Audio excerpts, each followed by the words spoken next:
నమస్తే. Welcome to Suman TV. Asthma ఇది ఒక కామన్ రెస్పిరేటరీ డిసీజ్‌గా చెప్పుకోవచ్చు.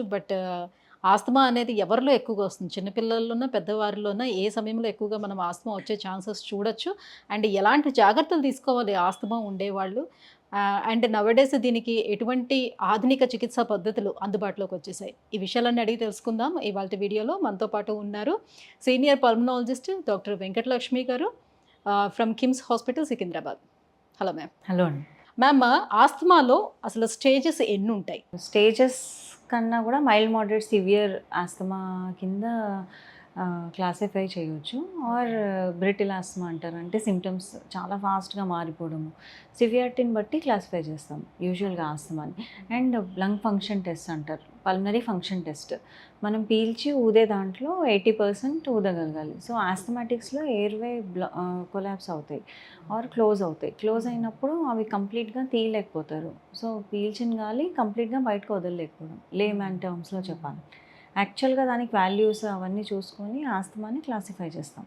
అండ్ దీన్ని డిసీజ్ కన్నా కూడా ఒక ఎలర్జీ అని చెప్పుకోవడం బెటర్. బ్రాంకియల్ ఆస్తమా వాతావరణం పడక ఊపిరితిత్తులు, గాలి గొట్టాలు మూసుకపోవడం.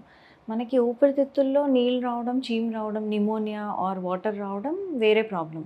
పారెన్కైమల్ డిసీజెస్ అంటారు. ఇవి ఎయిర్వేకి సంబంధించి, అంటే గాలి గొట్టాలకు సంబంధించింది. గాలి గొట్టాలు ఎయిర్వేస్లోకి లీడ్ అవుతాయి. సో 2 లంగ్స్లో ఓపెన్ అప్ అవుతాయి. సో గాలి గొట్టాలకు సంబంధించింది ఆస్తమా, సిఓపిడి. అంటే సిఓపిడి అంటే స్మోకర్స్లో వచ్చేది.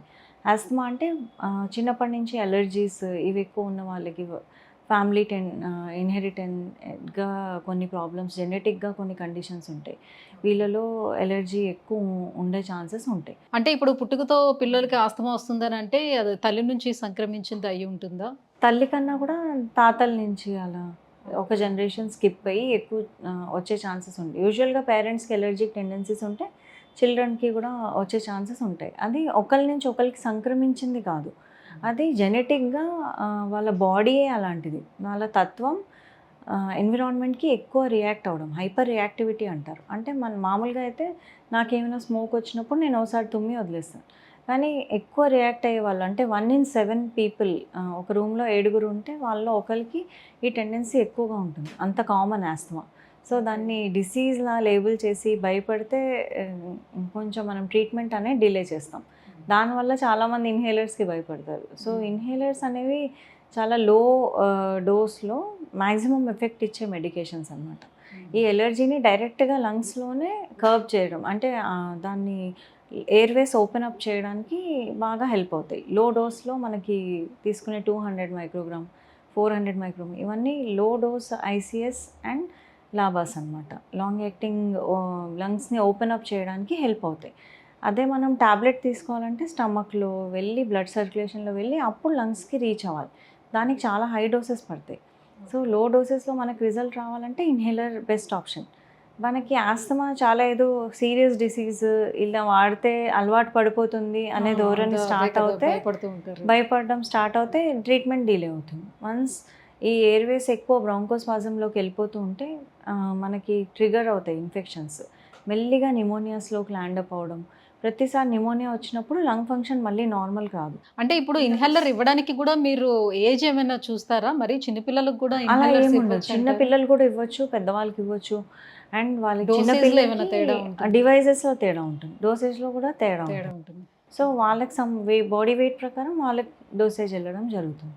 సో ఎవరికి ఏ డోస్లో రెస్పాన్స్ వస్తుందో ఆ డోస్ ఇస్తాం. సో బట్ స్టిల్ మైక్రోగ్రామ్ అంటే 10⁻⁻⁶ 1 గ్రామ్ కన్నా చాలా తక్కువ. మనం తీసుకునే టాబ్లెట్స్ అన్నీ 10 గ్రామ్స్, 100 గ్రామ్స్ ఉంటాయి. సో వాటికి కంపేర్ చేస్తే inhalers are very safe. So ఆస్తమాకి ఇది ఒక మంచి ఆప్షన్. మనం ఇన్హేలర్ వాడితే ఇమీడియట్గా ఎయిర్వేస్ ఓపెన్ అప్ అవుతాయి. మళ్ళీ 12 hours హాఫ్ లైఫ్కి దాని యాక్టివిటీ అనేది పోతుంది. అప్పుడు మనం మళ్ళీ ఇంకో డోస్ తీసుకోవాలి. ఇంకో డోస్ తీసుకుంటే మన ఎయిర్వేస్లో ఎలర్జీ సెల్స్ ఎప్పుడు తక్కువనే ఉంటాయి. తక్కువ లెవెల్లో మెయింటైన్ చేయడానికి ఫినో అని టెస్ట్ చేస్తాం, అది కరెక్ట్గా వాడుతున్నారా లేదా అని. సో అలా ఎయిర్వేస్ మనం అలర్జీకి ఫ్రీగా ఉంచుకుంటే మనం అన్ని పనులు చేసుకోవచ్చు. స్విమ్మింగ్ కావాలంటే, రన్నింగ్ ఆర్ ఎనీ యాక్టివిటీ. వాళ్ళ టార్గెట్ ఏంటంటే ఆస్థమాటిక్స్ should lead a normal life.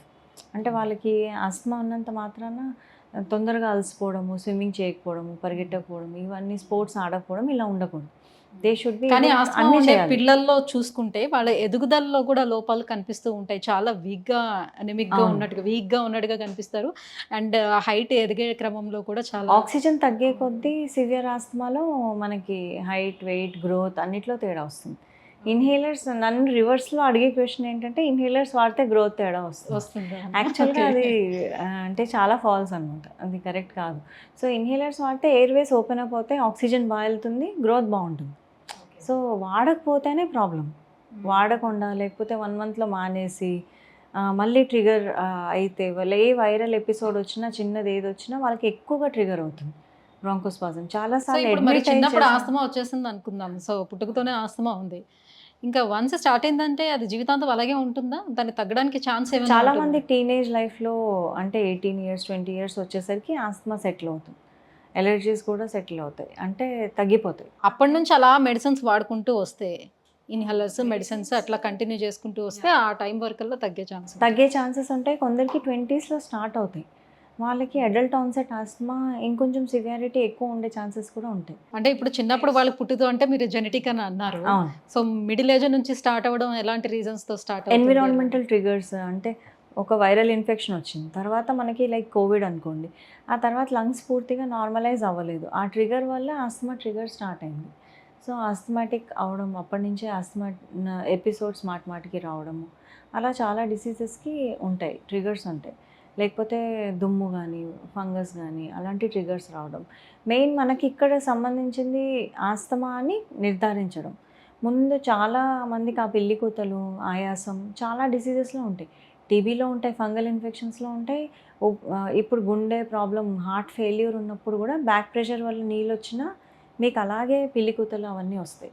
So, అది దానికి ఈ ట్రీట్మెంట్ ఇస్తే పనిచేయదు. సో, ముందు అది టీబీయా, ఆస్తమానా, ఫంగల్ ఇన్ఫెక్షనా, గుండె ప్రాబ్లమా ఇది తేల్చుకోవాలి. సో, అవి ఒక డాక్టర్ వేరియస్ టెస్ట్ ద్వారా నిర్ధారిస్తారు. వన్స్ ఆస్తమా అని తేలిన తర్వాత మనం దానికి ఇన్హేలర్స్ తీసుకుంటే రెస్పాన్స్ బావుంటుంది. ఇప్పుడు చిన్నప్పటి నుంచే ఆడపిల్లల్లో గనక ఆస్తమా ఉంటే వాళ్ళు చాలా భయపడుతూ ఉంటారు. ఎందుకంటే చాలా వీక్‌గా ఉంటారు ఆడపిల్లలు.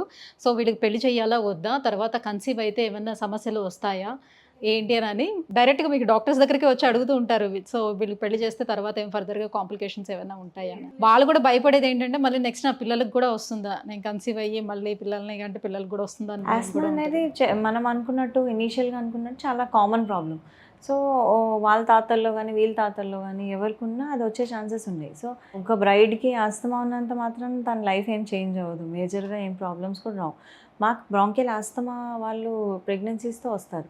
సో, వాళ్ళకి బానే తొందరగానే రికవర్ అవుతారు. బానే వాళ్ళకి ఇన్హేలర్స్ రెస్పాన్స్ అవుతుంది. ప్రెగ్నెన్సీ నార్మల్‌గానే కంటిన్యూ అవుతుంది.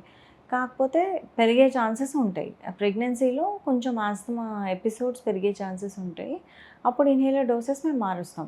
ఇన్‌ఫాక్ట్ ప్రెగ్నెన్సీలో ఇంకా పర్టిక్యులర్‌గా ఫిక్స్డ్‌గా వాడాలి ఇన్హేలర్స్. వాడకపోతే చైల్డ్ కూడా ఎఫెక్ట్ అవుతుంది. చైల్డ్ ఆక్సిజనేషన్ కూడా ఎఫెక్ట్ అయ్యే ఛాన్సెస్ ఉన్నాయి. అంతేగాని జనరల్ పాపులేషన్ కన్నా వీళ్ళకి ఎక్కువ రిస్క్ అని మాత్రం ఏం లేదు. సో, వీళ్ళు ఎక్సర్‌సైజెస్ అనేది చెయ్యొచ్చా? అండ్ తీసుకునేటువంటి డైట్‌లో కూడా ఎలాంటి మార్పులు చేసుకోవాల్సి ఉంటుంది? ఎలాంటి డైట్‌ని అవాయిడ్ చేసుకోవాలి? So, in general junk food or preservatives ఉన్న ఫుడ్, ప్రాసెస్డ్ ఫుడ్, ప్యాకేజ్‌లో వచ్చే ఫుడ్ ఏదైనా ఎక్కువ ప్రిజర్వేటివ్స్, ఎక్కువ ఇంగ్రీడియెంట్స్ ఉన్న ఫుడ్ ఎక్కువ ఎలర్జీ కాజ్ చేసే ఛాన్సెస్ ఉంటాయి. Suppose MSG or any other harmful chemicals ఎక్కువ ఉన్నాయనుకోండి. సో, మనం ప్యాకెట్‌లో తీసి తినేది ఏదైనా మ్యాగీ, చిప్స్, బిస్కెట్స్ ఏవైనా హార్మ్‌ఫుల్లే. ఈవెన్ ఫర్ జనరల్ పాపులేషన్ మనందరికీ కూడా అవి హానే చేస్తాయి. సో, మనం ఇంట్లో చేసుకున్నాం కాబట్టి మ్యాగీ హెల్తీ అని ఏమి ఉండదు. So, anything that is processed, preserved for long time అంటే అది ఎప్పుడో 6 మంత్స్ ముందు మ్యానుఫ్యాక్చర్ అయినా ఎన్ని రోజులు పాడవకుండా ఉన్నది దానిలో హెవీ ప్రిజర్వేటివ్స్ ఉంటాయి. మ్యాండేటరీ టేస్ట్‌కి అడిక్ట్ అయ్యే కెమికల్స్ ఉంటాయి. So, high salts and sugars ఉంటాయి. సో, ఇవి ఎవరికైనా హార్మ్‌ఫుల్లే. వీళ్ళకైతే ఎక్కువ హార్మ్ జరిగే ఛాన్సెస్ ఉంటాయి. ఎక్కడైనా క్రౌడెడ్ ప్లేసెస్‌లో వెళ్ళడం, మాస్క్ వేసుకోవడము, ఇయర్లీ వ్యాక్సినేషన్స్ తీసుకోవడము, ఎస్పెషల్లీ ఈ సీజన్స్‌లో అక్టోబర్ ఇవి వింటర్స్‌లో ఎక్కువ ఆస్తమా అటాక్స్ అయ్యే ఛాన్సెస్ ఉంటాయి. సో, వాళ్ళకి రెగ్యులర్ వ్యాక్సినేషన్స్ తీసుకుంటే ఇలాంటి అటాక్స్ అవ్వవు. సో, ఇంట్లో ఉన్నప్పుడు కూడా సో, ఆ ప్రాంతాలను చుట్టుపక్కల ప్రాంతాలని గాని ఎలా ఉంచుకోవాలి? ఎన్వైర్న్‌మెంట్ ఎలా ఉండాలి? అండ్ ఎలాంటి ప్రివెంటివ్ కేర్ తీసుకోవాలి? యాహ్! ఈ తడి జాగాలు ఎక్కువ ఉండకూడదు. డాంప్ ఏరియాస్‌లో ఫంగస్ గ్రో అవుతుంది. అలా గ్రో అయినప్పుడు ఇంకా ఎక్కువ ట్రిగర్ అయ్యే ఛాన్సెస్ ఉంటాయి. ఇది కాకుండా కోల్డ్ వాటర్, కోల్డ్ ఫ్రిడ్జ్లో ఏసీ ఫిల్టర్స్ క్లీన్గా పెట్టుకోవడము, రెగ్యులర్గా బెడ్షీట్స్, పిల్లో కవర్స్ ఇవి క్లీన్గా పెట్స్ కూడా పెంచుకోవద్దు. పెట్స్ పెంచుకున్న హై ఛాన్సెస్ ఉంటాయి వాటి వల్ల ఎలర్జీ రావడము. మనకి హైజీన్ హైపోథసిస్ అని కూడా ఉంటుంది. అంటే పెట్స్ వల్ల చైల్డ్హుడ్లోనే పెట్స్ ఎక్స్పోజ్ అవుతే తొందరగా మనకి ఇలాంటి అలర్జీస్ రాకుండా ఉంటాయని కూడా ఒక హైపోథసిస్ ఉంటుంది. బట్ ఆల్రెడీ నోన్ ఆస్థమాటిక్స్ అయితే పెట్స్ అవాయిడ్ చేస్తేనే better. Thank you ma'am, thank you so much. So asthma రావడానికి రీజన్స్ అండ్ వాళ్ళ లైఫ్ స్టైల్లో చేంజ్ చేసుకోవాల్సినటువంటి అంశాలు ఏంటి, ఈ విషయాలన్నీ కూడా తెలియజేసినందుకు thank you so much. Thank you.